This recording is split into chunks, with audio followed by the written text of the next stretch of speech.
So welcome back everybody. We're going to start this video off with an update on the one stock portfolio. As you can see, we only have Kina securities on our portfolio, and we managed to get 1,056 shares so far, and that's come, and the last price traded was at 3 Kina 5 Toya, which gives us a value of 3,220 Kina 80 Toya. And we've saved up since February 1,410 Kina. And so our total value of our portfolio now is at 4,630 Kina. We're up 6.46% with a grand total of 280 Kina profit. And I've put a S&P 500 results as well on the side here, so we can compare with our performance with the S&P 500. And the S&P 500 is up at 7.24%, while we're at 6.46. So we're gonna be comparing our results with the S&P 500 and see how we go over the years. So we can go to our page here where we did all our deposits, and all of 2023 we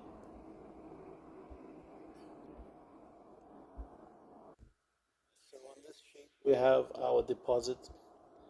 All of 2023 was a total of 2,800, and we had some of our deposits from earlier of 2024, which we used to pay for our Kina securities shares, and we're still contributing. And this is our breakup, and we'll see how the rest of the year goes and onwards. Hi everyone, welcome back to episode number 6, and this is my co-host. Hello everybody, and welcome back to our channel. My name is Michelle, and this is my father. So today we're going to talk about ETFs. Yes, ETF. ETFs are exchange traded funds. They are a sort of like one share with a number of securities, a number of investments all into one share. So you can trade just one share, and it can have up to tens to hundreds of different kind of stocks usually. So these are usually very safe investments because you're diversifying your investments. Okay, I have a question. Can you invest in ETFs and PNG? So there isn't a ETF that's available in PNG that you can invest in. You can invest in the ones that are overseas, but you'll have to go to the stockbrokers, and you'll have to pay the minimum of the international stock, which is quite a large number. So cheap ETFs, ETFs are designed to be cheap to invest in, and there aren't any in PNG, but there's a company called Kina Asset Management, and they have a number of investments all in one stock. Some are PNG stocks and some are international index and ETFs as well. Okay. So here we're going to go to Kina Asset Management. We're going to have a look at the annual report.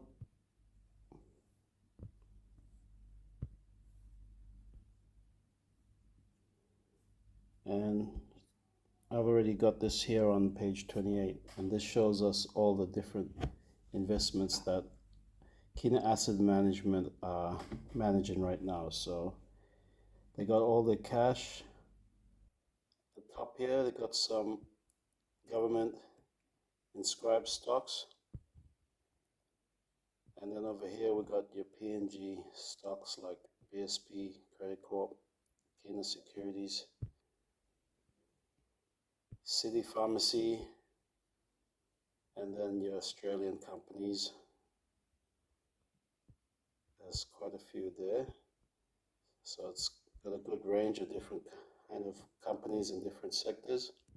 And then there's a few indexes down here.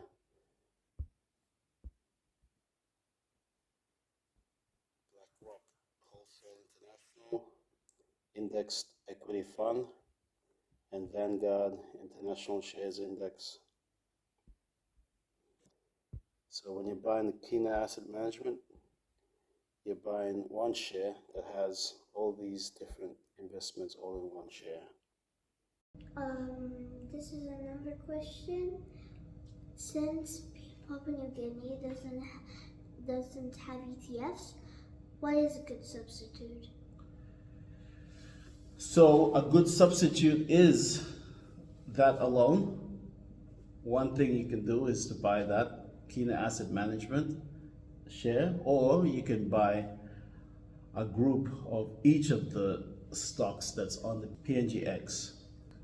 So if you have 20,000, because that's a reasonable amount to start with, and you want to divide it among maybe 5 of the best stocks, what's 20,000 divided by 5?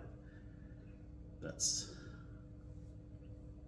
4,000, yes, 4,000 Kina that you can invest in 5 of the best stocks in PNG. So that way you're diversifying and you're getting the best of each of the companies. But the only disadvantage is that you're paying fees on each of those 5 companies. So that's like 200 Kina on each of them. So that'll go up to 1,000 plus for just the fees alone. So that you have to keep in mind as well. Okay. Do you have any questions? Okay, so there's 2 types of investors out there. There's an active, and active. yes, a passive and an active investor. So sometimes people are just naturally passive investors, and then there's others that are active investors. So what do you think an active investor is? An active investor is somebody who always checks on their stocks. Yes, frequently, right? Whereas a passive investor, they buy stocks and they just let it compound and they just leave it. They don't check it or anything. They leave it for a year or 2 and then they check. exactly. For longer than 2 years. So most likely these passive investors who don't need to check on their investments all the time, they'd prefer to invest in this shares like Kina Asset Management and ETFs, indexes. They're accessible, but like we said, they're expensive to start off your investments with. So passive investors like to invest in these ones, but they also understand that they can't expect anything that's more than the average that the market usually gives back in return. And the average is normally between 8 to 10%. That's what they can expect to get back from the market. Okay? But active investors, they consistently check in their stocks and they're always looking for opportunities. So they're always looking for bigger returns in this stock or another stock. They're consistently looking at growth stocks, and they're always looking for the best opportunities. If you're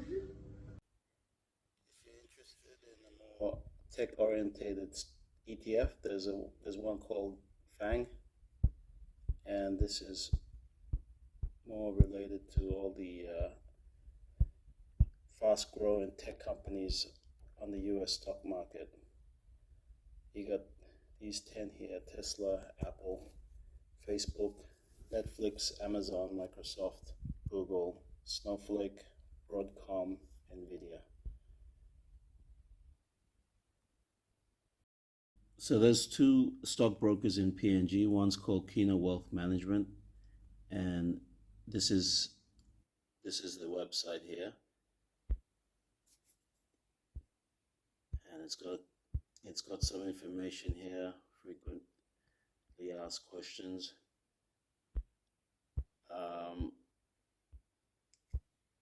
They got some information how to invest and to contact them, but it's far easier if you just go down to the office in town at the Deloitte Towers. And the other stockbrokers are JMP Securities. This is their website. So since we don't have any ETFs in PNG, an easy way to diversify is just to buy 3 or 4 or 5, 6 companies, and maybe just spend 2,000 Kina and upwards on each company. Build a portfolio slowly, and that way you get a sense of diversifying. And if you want to look at investing overseas as well in other companies or ETFs, indexes, you can also check these stockbrokers, and they can help you buy securities from outside the country as well. So thanks for joining us for this episode, and we'll see you at the next show. If you haven't yet, subscribe, like, and click the notification bell if you want. And if there's any questions, please put it in the comments below. We might even put it in a video. See you in the next video.